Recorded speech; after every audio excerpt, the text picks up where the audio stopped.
अमित मोहन क्या कुछ कह रहे हैं, सुनवाते हैं। सरकारी चिकित्सालय में जाकर अपनी जांच करवाएं और अगर कोई संक्रमण पाया जाएगा तो उसकी चिकित्सा की व्यवस्था सरकार के द्वारा की जाएगी। जांच की व्यवस्था और चिकित्सा की व्यवस्था सरकार के द्वारा बिल्कुल निःशुल्क की जा रही है।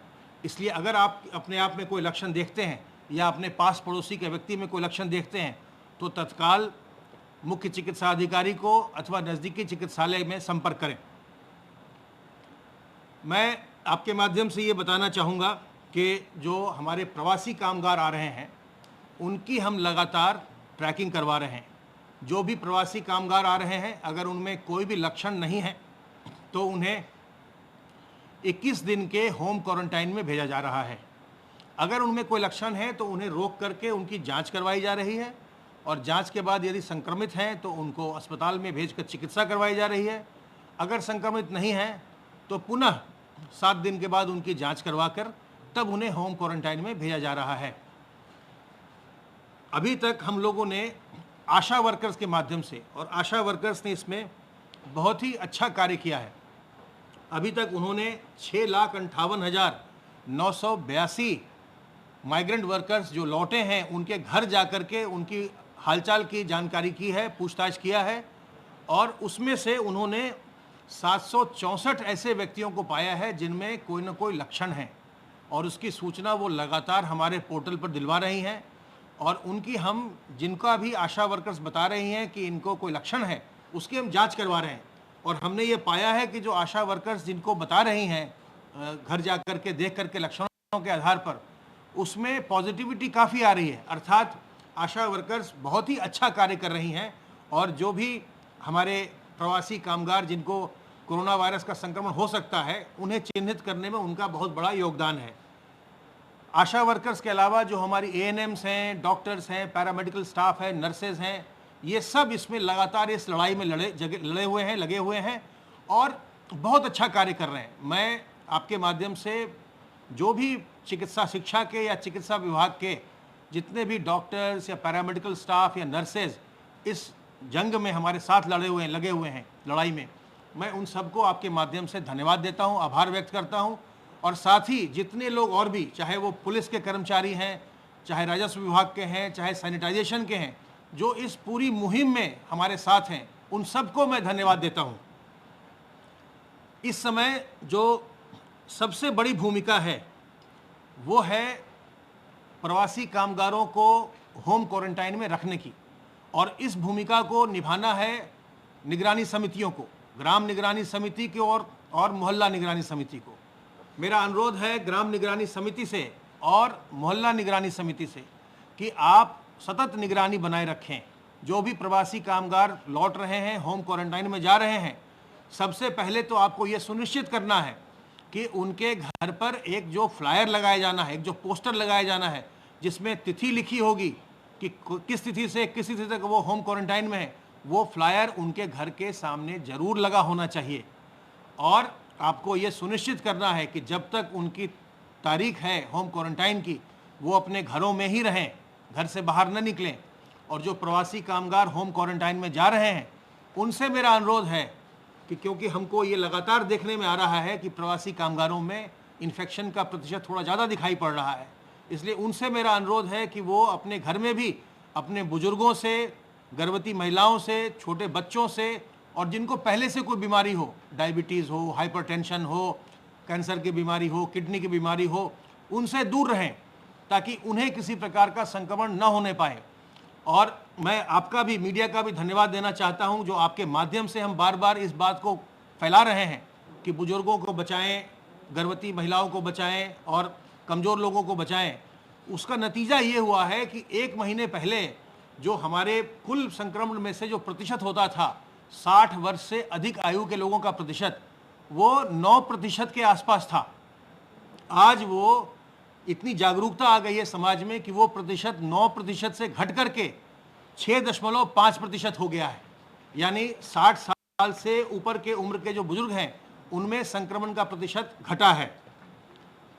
हाउस होल्ड सर्वेलेंस लगातार किया जा रहा है और हमारी टीम्स, हेल्थ डिपार्टमेंट की टीम्स हॉटस्पॉट एरिया में और नॉन हॉटस्पॉट एरिया में घर घर जा कर के उसका सर्वेक्षण करती हैं। अब तक 11,081 इलाकों में, जिनमें 2,656 हॉटस्पॉट एरिया हैं और 8,425 नॉन हॉटस्पॉट एरिया हैं, इनमें सर्वे किया गया है।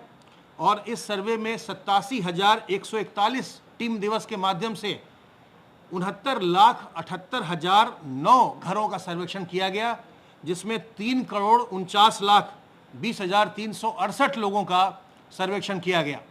और उस सर्वेक्षण के पश्चात जिसमें भी कोई लक्षण पाए गए उनकी जांच करवाई गई, जिनको सलाह देनी थी उनको सलाह दी गई।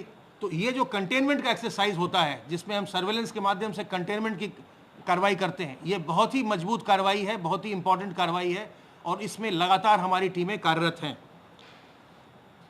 अंत में एक बार फिर से मैं दोहराऊं कि इस बीमारी से हमें घबराना नहीं है, सतर्क रहकर, सावधान रहकर हमें अपना बचाव करना है।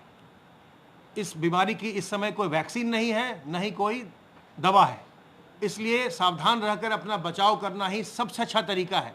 और इसके लिए साबुन पानी से बार बार हाथ धोते रहना, अपने मुंह और नाक को सार्वजनिक स्थलों में ढक कर रखना, चाहे आप मास्क से ढकें, दुपट्टे से ढकें, रुमाल से ढकें, गमछे से ढकें, उसको ढक कर रखें।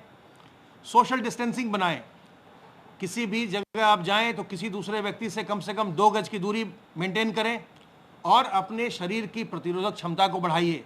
इसके लिए नीम की पत्ती का सेवन करिए, अजवाइन का अर्क सेवन करिए, तुलसी और अदरक के काढ़ा का सेवन करिए, गर्म पानी पीजिए, गिलोय का रस पीजिए, जिससे आपके शरीर की प्रतिरोधक क्षमता अच्छी रहे, ताकि अगर आपको संक्रमण होता भी है तो संक्रमण आपका कोई नुकसान न करने पाए। सावधान रह के इससे बचाव करना ही सबसे अच्छा तरीका है। और इस समय सबसे महत्वपूर्ण भूमिका हमारे ग्राम निगरानी समिति और मोहल्ला निगरानी समिति की है, जिनको प्रवासी कामगारों के जो होम क्वारंटाइन है उसको सुनिश्चित करवाना है। अब मैं अनुरोध करूंगा अपर मुख्य सचिव गृह से कि वो आगे की बातें बताएं।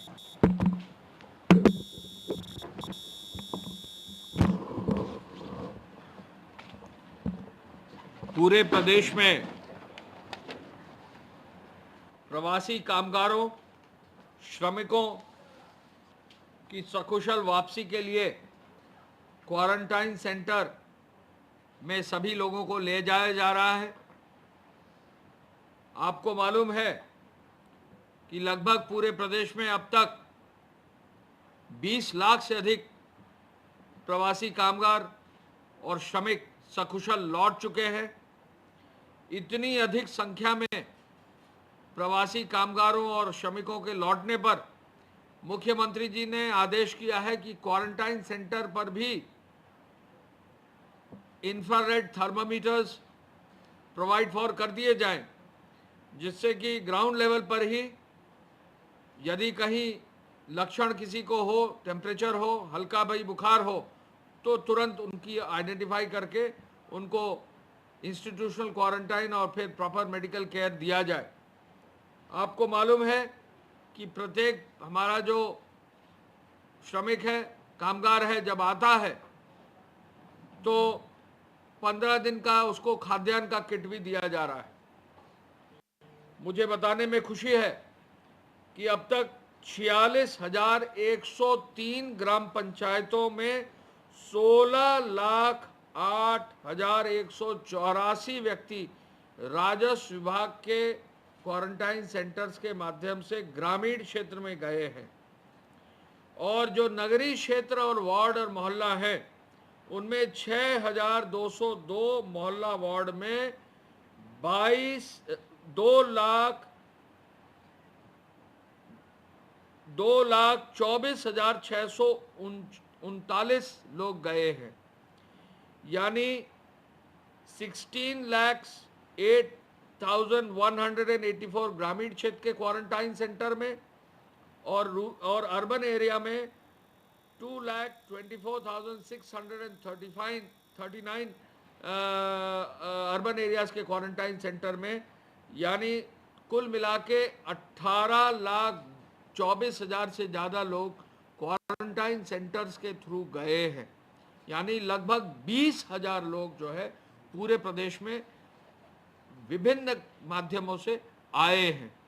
इतनी अधिक संख्या में लोगों को एक प्रदेश में एक बार में पूरा डेटा बनाते हुए, उनका स्किल सेट कैप्चर करते हुए, एक एक व्यक्ति को खाद्यान्न का पैकेट देते हुए एक बहुत बड़ा अचीवमेंट हुआ है।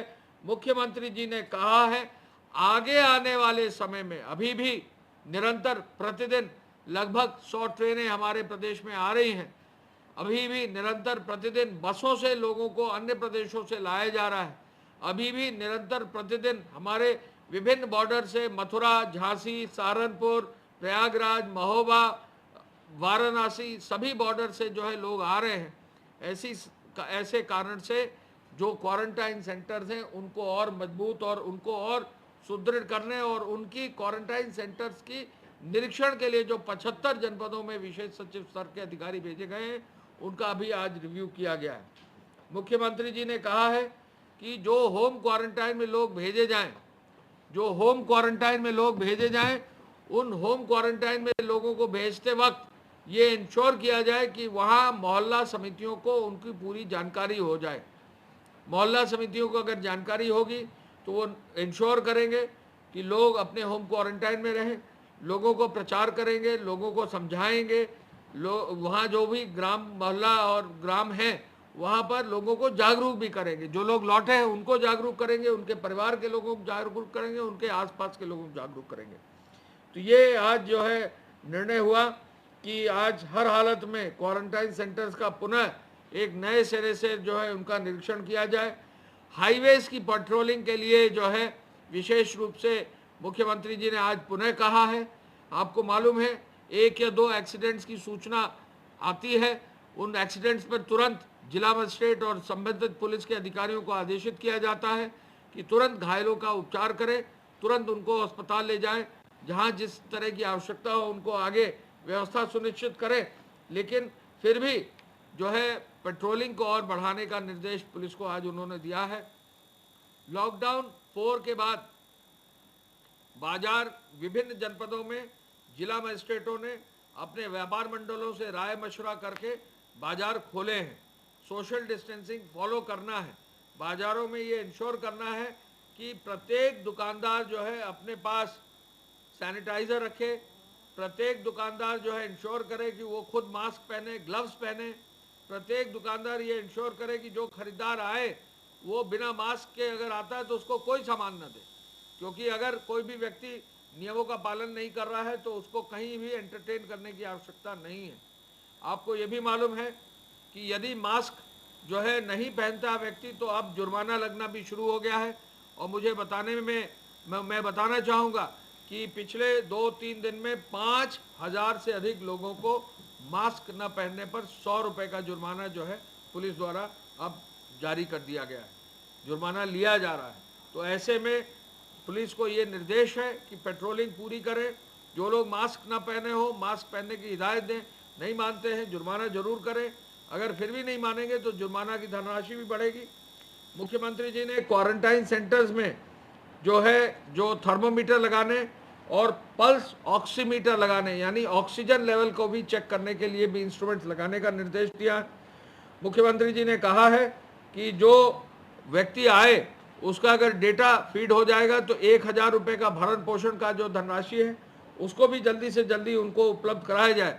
और जो भी व्यक्ति बाहर से आ रहा है अगर उसका राशन कार्ड नहीं है तो अपने निकटस्थ जो भी राजस्व विभाग के अधिकारी हैं, जो भी निकटस्थ ग्राम में जो ग्राम पंचायत है, जो भी निकटस्थ अधिकारी मौजूद हैं, उनसे तुरंत संपर्क करके अपने राशन कार्ड बनवाने की व्यवस्था जरूर करें।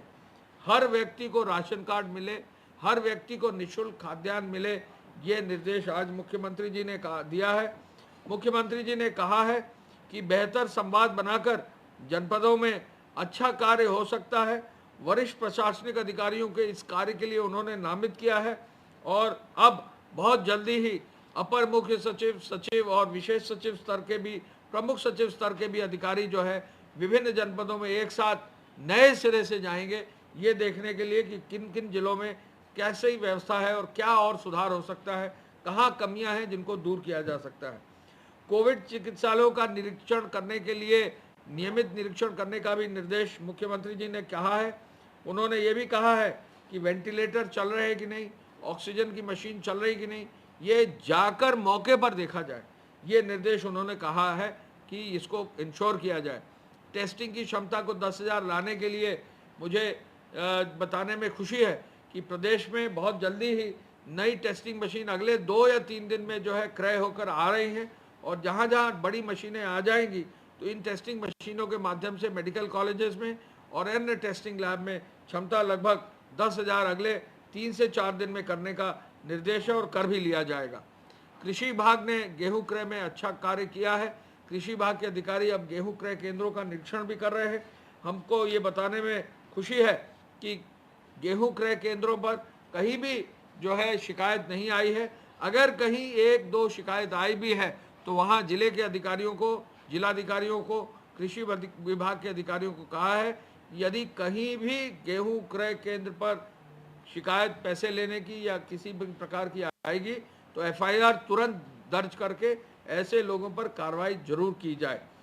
ट्रेनों के आने के बारे में आपको मालूम है कि जबरदस्त रूप से जो है ट्रेनें आ रही हैं। अब तक 930 ट्रेन प्रदेश में आ चुकी हैं। कुल मिलाकर 12,33,000 से ज़्यादा लोग केवल जो है इन ट्रेनों से आ चुके हैं। अब तक हम जो सहमति दे चुके हैं 1199, लगभग 1200 ट्रेनों की जो है हम सहमति दे चुके हैं, यानी 16 लाख से अधिक लोगों की सहमति भी दे चुके हैं, जिनमें से 12,33,000 लोग आ चुके हैं। आज भी लगभग तो प्रदेश में कोरोना के एक्टिव केस 2000 के पार हैं। अब तक 3,238 लोग इलाज के बाद ठीक भी हुए हैं।